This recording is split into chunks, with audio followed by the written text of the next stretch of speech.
Coba bayangin, seorang wanita di malam hari menaiki angkutan umum dengan membawa plastik hitam besar, kemudian memangkunya dengan gestur yang tenang dan ekspresi yang datar, seolah barang-barang yang dia bawa adalah barang biasa saja, tapi ternyata yang dia bawa adalah kepala suaminya sendiri. Halo semuanya, balik lagi di channel Ruang Lokal. Di sini kami akan membahas kasus-kasus kriminal dan kejadian-kejadian menarik yang ada di Indonesia. Sebelum mulai, jangan lupa klik tombol subscribe untuk membantu berkembangnya channel kami.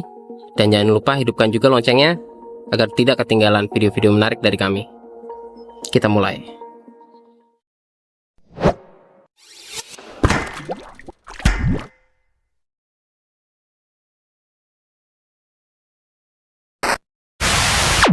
Pada tanggal 29 September 2008, sebuah bis jurusan Cakung Jakarta menjadi saksi awal terbongkarnya kasus yang sempat menghebohkan seluruh negeri.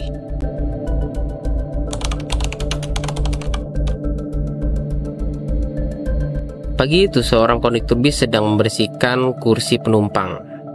Namun dia melihat sesuatu yang janggal. Terlihat sebuah kantung plastik hitam yang tergeletak di bawah bangku penumpang. Awalnya ia mengira itu hanyalah sampah yang tertinggal oleh penumpang. Tapi ketika dibuka, bau busuk langsung keluar menusuk hidungnya.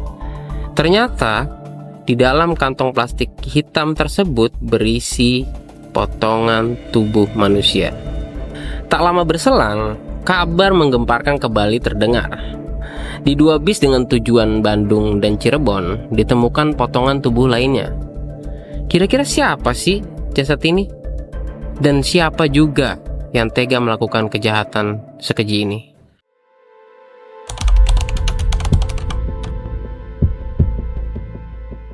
Mendengar kabar tersebut, polisi langsung bergerak cepat menelusuri kasus ini.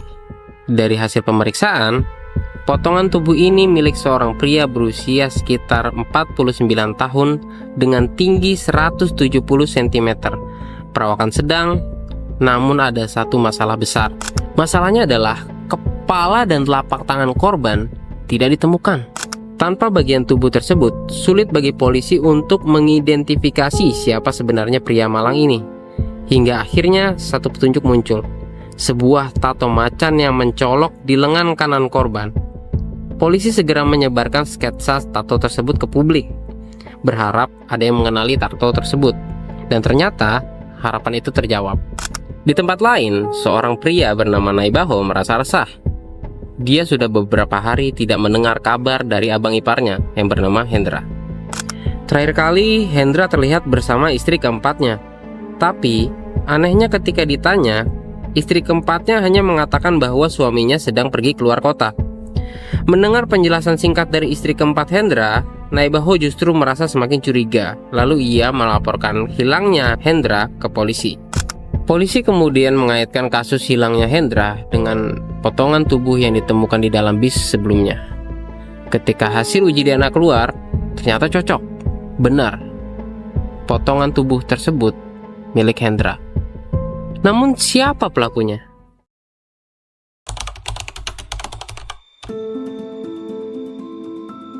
Mengutip dari beberapa sumber, Hendra merupakan seorang pria yang bekerja sebagai supir angkot dan memiliki 4 istri.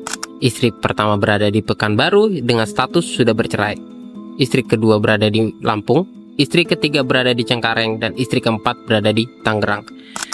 Kira-kira siapa dari keempat istri ini yang tega melakukan pembunuhan tersebut terhadap Hendra? Polisi mencurigai istri keempatnya yang bernama Yati.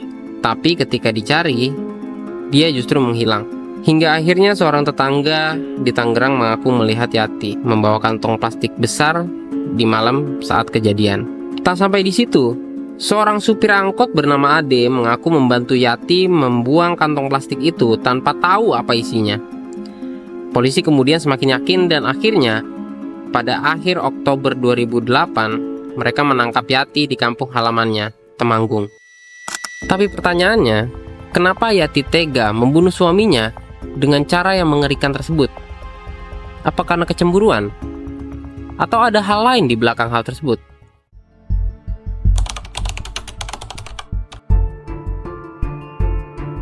Ada dua versi berbeda tentang alasan kenapa Yati tega membunuh suaminya. Di versi pertama, penuturan datang dari keluarga istri ketiga Hendra. Menurut keluarga istri ketiganya, Yati marah dan dendam karena tidak mendapatkan uang dari Hendra. Apalagi pada saat itu Hendra telah mendapatkan komisi dari penjualan mobil. Tapi sayangnya Yati tidak mendapatkan sepeser pun. Kemudian versi kedua, Yati mengaku ini adalah puncak kekesalannya atas perilaku suaminya karena sering menyiksa dirinya selama bertahun-tahun. Dari pengakuan Yati, Hendra merupakan suami yang kasar. Apalagi dia suka memukul, menempeleng, menyundut tubuhnya dengan rokok. Bahkan Hendra nyaris membakar Yati hidup-hidup dengan menyiramkan minyak tanah kepada tubuh Yati.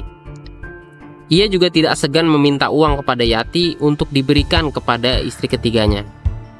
Yang paling menjijikan, di malam kejadian, Hendra mengigau, meremas tubuh Yati dan tiba-tiba berteriak memakinya. Saat itulah kesabaran Yati habis.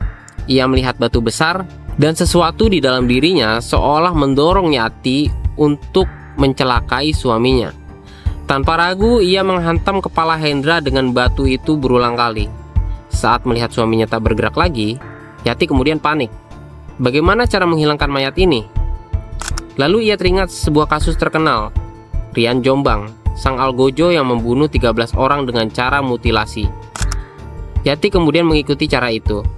Ia memotong tubuh Hendra menjadi beberapa bagian, memasukkannya ke dalam plastik dan kardus, dan membuangnya ke beberapa bis agar tidak langsung ditemukan. Nah, buat kalian yang nggak tahu Rian Jombang itu siapa, dia merupakan sosok pembunuh berantai yang sempat viral di tahun 2000-an.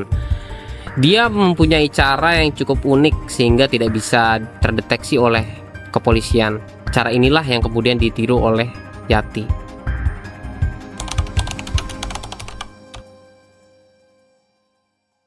Setelah tertangkap, Yati diadili dengan pasal pembunuhan berencana. Jaksa menuntut hukuman seumur hidup, tapi majelis hakim memutuskan 14 tahun penjara. Hukuman itu sempat berubah menjadi 18 tahun, yang kemudian akhirnya dipangkas lagi menjadi 14 tahun. Buntut dari kasus ini tentunya menimbulkan banyak pertanyaan. Yang pertama adalah, apakah Yati sebenarnya hanyalah korban dari kekejaman suaminya? Yang kedua adalah, apakah Yati benar-benar telah berubah menjadi pembunuh berdarah dingin? Yang ketiga, di mana sebenarnya Yati menyembunyikan kepala Hendra? Yang pasti, tato macan di tubuh Hendra menjadi saksi bisu kelamnya tragedi ini. Ya, begitulah tragedi pembunuhan yang dilakukan oleh istri kepada suaminya. Jika kalian suka dengan konten ini, jangan lupa like dan share ke teman-teman kalian. Dan apa pendapat kalian pada kasus ini? Apakah hukuman 14 tahun sudah setimpal? Tulis di kolom komentar.